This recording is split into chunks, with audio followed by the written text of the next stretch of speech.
grateful that you're taking the time to hear my story. On June 19, 2012, the state of Ohio declared that I had a voluntary abortion. My rabbi and my doctors disagreed. I simply wanted to be pregnant. The ordeal began 2 weeks earlier. The sonogram technician needed more images. When she got them, she looked ashen. "You should see a doctor today," she emphasized, as she handed me the printed image of my 13-week-old baby, or fetus. I still don't know what word to use. "But there's a heartbeat." "Thank God there is a heartbeat," I mumbled. I had been here before, but last time, during my first pregnancy, there was no heartbeat. I waited. I overheard the technician as she looked at the screen with the doctor. "This is bad. This is really bad." He wasn't my doctor, but he had a soft voice that I liked. He saw me, gestured for me to come to his office, and referred to the ailing life in my belly as a baby. "This isn't good," he whispered. "It's really not. Let me show you." He was kind but clear. The organs are not inside the baby's body. The hands and feet are curled. Actually, one limb seems to be stunted or missing. The neck isn't right. This really doesn't look good. I looked at the expanded sonogram on his desk. I saw the hands turned in, the area that he referred to as the organs, the dead space where there should be a limb. Minutes ago, I had looked at the same image and smiled. "I don't understand," I replied. "What do I do now?" "Why don't you wait a week?" he offered. "I don't understand," I repeated. Can the baby survive? Can these problems be solved?" "I don't understand exactly what you're telling me." "No, I don't think so," he said finally. "But there are always miracles." I was withered but functional. I knew this could happen and knew that I could recover. I had been blessed with a healthy child in between and felt, in my Nana's words, "Why should this be easy?" I decided to wait out the week. Looking pregnant, I returned to work, still hoping that maybe with more quiet time, with more love, next week the baby would be better. As I sat down at my desk, my own doctor called. To him, it was a fetus. "Tamara?" I had looked at the scans, and I showed the scans to doctors in my office. "I want to tell you that we all agree this fetus is not compatible with life. It will not survive the pregnancy. You should get it removed immediately. The longer you wait, the more risks are involved." I hung up the phone. The idea of removing my baby, my fetus, while its heart was still beating was simply unbearable. Was it living? Was it still growing? Would I be stopping the heartbeat, cutting short its life? And what do I do after the operation? Do I bury it? I didn't understand what I had inside of me, and I didn't understand what I should do. I called a dear friend, an Orthodox rabbi, who I knew would be both compassionate and firm. After consulting with his rabbi, he said the case was clear. In situations where the mother's health is at risk and the fetus is not viable, Jewish law errs on the side of the mother's health. I should have the operation, and I should not bury the fetus. It is not yet a life.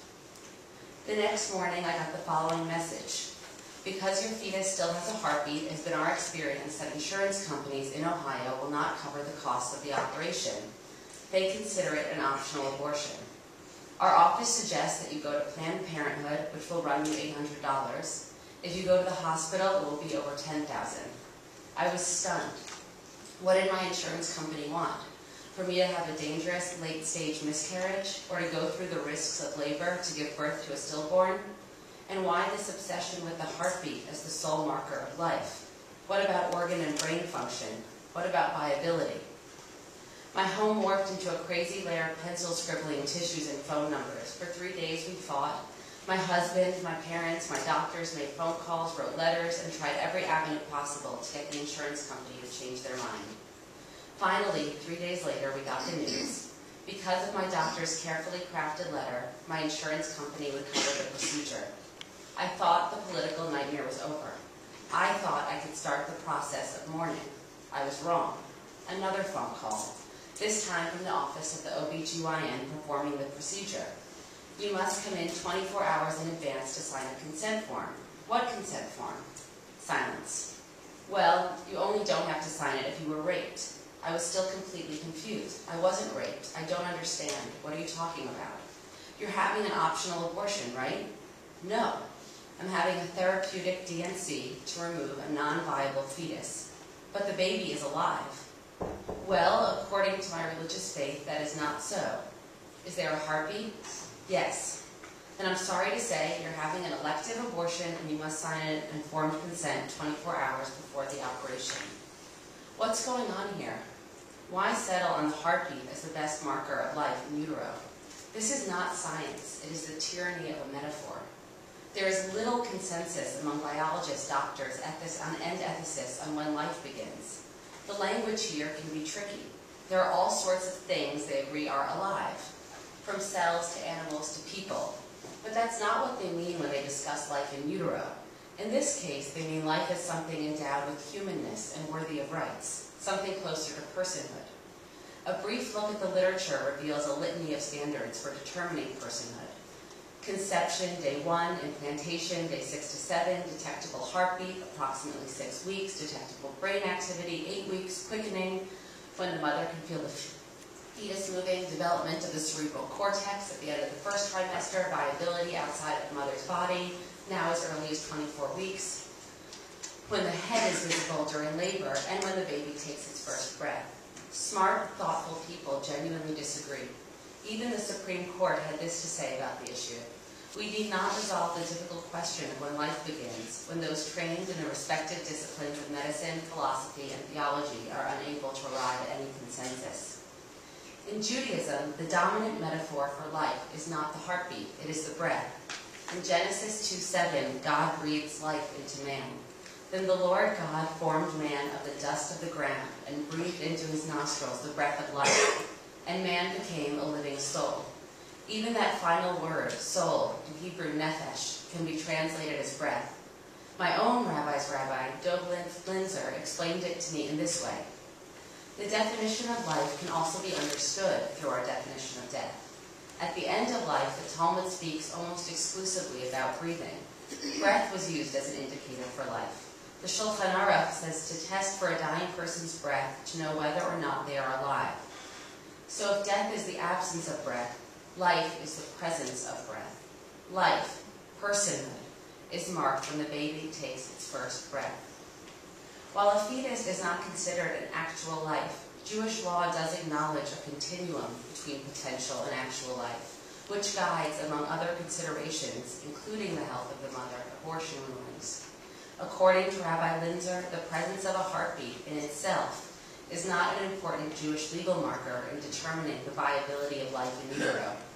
Even in the strictest ruling he related to me, the fetus has to be alive for a day outside of the mother's womb to be considered a viable life. The definition of potential life, he said, is fully dependent on it being able to be born. Life is not instantaneous. It is an arduous, miraculous process. So many steps have to align. So much has to go exactly right for a baby to take its first breath. When we start to think of life this way, the pro-choice, pro-life debates seem to me almost cruel. Neither accurately explains the moral nuance of each individual situation or honors the complexity of creation. It is time to reframe the debate and talk more about what it would mean to honor the sanctity of life, to honor the actual lives of pregnant women and the potential lives they hold within them. On June 19th, I sat down in another doctor's office and, as was required of me, read the pamphlet, Fetal Development and Family Planning. The doctor was kind. She told me how lucky I was that my insurance would cover this, and that she had a patient just a few months ago with my prognosis that had given birth to a stillborn. The next day, I had the operation. In the hospital, nurses, many of whom told me they leaned toward pro-life, sympathized with my situation. Together, we spoke about the D&C, about how complicated it can be to have a child, and about how difficult this kind of miscarriage can be. In those hours, the debate between pro-choice and pro-life dissolved into one much more subtle and specific, one between the health of a mother and the viability of a fetus, one that felt like it was just about me.